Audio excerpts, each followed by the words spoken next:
Injury update to start, as we always do. Combs is progressing well. He's been on the court. He's been running to do some 5-on-0 stuff, so good to have him back out running. Maine Kerr, the freshman, he's been injured last couple of days. We expect him to be back later on this week. The biggest issue we got now is with Aaron Epps. He's got a foot injury. He's going to be out for at least the next week and probably maybe a little bit longer than that. So we hope to get him moving forward. That's obviously, he's a big piece for us. He's worked extremely hard. He's done a lot of really good things. We want him to get back where he can help us, and you know, hopefully this will allow us the opportunity to build some depth behind him or around him. But Aaron's worked hard to position himself, and we want to make sure he has a great year. Best way to do that is just to rest his foot right now and get him back in the saddle. Practice-wise, we're still going strong. We're ready to play somebody else. We got the scrimmage this weekend. We got the exhibition at Tulane next Tuesday, a week from today, so that'll be good. You know, we're still trying to shore up our defense. We've got a lot of work left to do with that, and you know, we've been working hard and working at it, and it's making progress. If you got a question, let's get a mic to you if you raise your hand. Right there, Jack.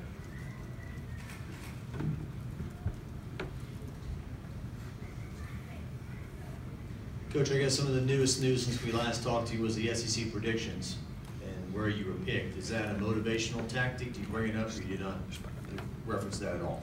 Well, we've talked about it, but I mean, I don't think, you know, I don't think that's, I mean, yeah, you can use it for motivation, I guess, as you would say, but I don't think with 6 minutes left in a close SEC game, you're going to be sitting there thinking, boy, I want to prove the beat writer from Arkansas wrong. They predicted us 14th. Like, that's not going to do it. So, I mean, I think you need to focus more on what it takes to build your team up and what it takes to move your guys forward, maybe than and I'm not saying the guy from Arkansas picked us 14th, but maybe than you know, than focusing on that. I think if we focus on our team and our guys and get a little bit better every day, then we'll play the games and see where we end up. But like I said there, I certainly understand why we were picked 14th. That's where we came in last year.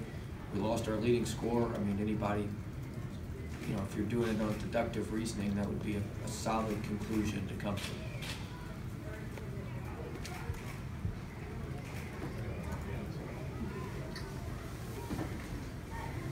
Kind of on that same note, when you talk about, or when your team might see these, what the predictions are, and when you discuss your goals for the season, where do you kind of set those at for the first year? We haven't set any goals really for the first year. You know, I think, you know, we just need to worry about getting our own house in order and getting a little bit better every day before we worry about, you know, setting a ton of team goals for the season. I think this weekend we identified what we want our identity to be, what we want to be thought of as a team. I think that's important that we play to our identity and try to make sure that our actions meet our words with our identity. I think that's the most important part. And then, you know, we'll get to goals later on. But our number one goal is we just got to get a little bit better every day. We've got to shore up our defense. You talk about, you talk about identity. Is defense first your identity, or what is that identity? Well, we need it to be. It's not right now. We need it to be. We've got to get better. We've got to get better. We've got to improve there. And, you know, we're looking for multiple guys that want to continue to get better in that area. So we'll know more this weekend when we can put 4 or 5 guys out there who are committed to doing what we need to do. You know, now we kind of got the teams divided out, so it hasn't been as even. So we were able to put 4 or 5 guys out there at the same time who I think have a commitment and a high level of understanding of what we're trying to do. Hopefully it'll improve when we're able to put those guys out there together. But you know, we want to be a tough team. That's part of your identity. You want to be a family. You want to play smart. You want to be consistent with what you do. I think those are big words with anything that you do. You want to be consistent in any walk of life to be successful. You want to be tough. You got to have some resilience too. You got to be able to hit the reset button make sure things don't spiral out of control. You want to be a close-knit family, and you got to be smart. You got to make smart decisions on and off the court. You got to make smart plays on the court. So I think all that stuff goes into, really having a championship identity or having a good identity. You talked about losing Antonio, your leading scorer from last year. Have you seen maybe Brandon Sampson step into that role, or are you waiting to see who's going to be that guy? We'll see. We'll see. I think Duop's been our most consistent kid, our big kid. I know he scored quite a bit. We've got some other guys who are capable scorers. Randy's a really capable scorer. We've got some other guys who can certainly fill that role and score points for us. I don't anticipate scoring points is going to be a big issue for us. I think maybe stopping the other teams is going to be a little bit bigger issue. Coach, how's Skylar's development been in this new system? Yeah, Sky's been awesome. I love Sky. Just a great kid, first of all. He's got the second highest GPA in the entire department, and he's pre-med, and that's doing it now. So he's just a tremendous person. That's hard to do now. The people he's competing with don't have the basketball stuff going on that he does. And so, that just speaks to how high level of a person he is. That carries over to the court. He has a unique understanding of what we're doing, what we're trying to do. He's a good player. I think he can make shots. He can play multiple positions on offense. He has, may not be the quickest guy, but you can make up for your quickness when you think quickly, and he thinks quickly defensively, so he's usually in the right position. We just got to get him to finish off plays defensively. He's got to block out, finish off plays, not watch the ball. If we can get that done, I think we'll have a complete player. But he's a very, very good player. He's a very, very good player. He's worked hard on his body in the offseason. He's lost weight. Came down the lane yesterday in practice, tomahawk dunked on our guys. He's gotten a lot more athletic, and he's playing well. He'll be one of the guys that has the most noticeable improvement, I think.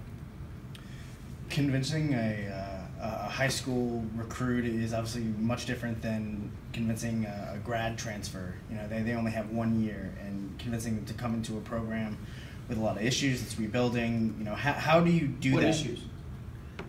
Well, we have a lot of issues. Well, how do you convince those guys to come into this program and for that 1 year and buy into what you're doing? Well, the one thing, grad transfers are unique, all right? It's a unique deal, and there has to be a need for them. And, we had a grad transfer at VCU who was very successful for us. His name was Corey Bilberry. He transferred to us from Oral Roberts. And he had a great year for us, and he was on the all-tournament team in the A-10 tournament. He was the reason we went to the NCAA tournament our first year. Not the reason, but one of the main reasons we were able to kind of keep it together. And so a lot of times those fifth-year kids, you're looking for people who have a track record with other fifth-year kids. Because they're, it's a difficult situation. You're bringing a kid into a new team.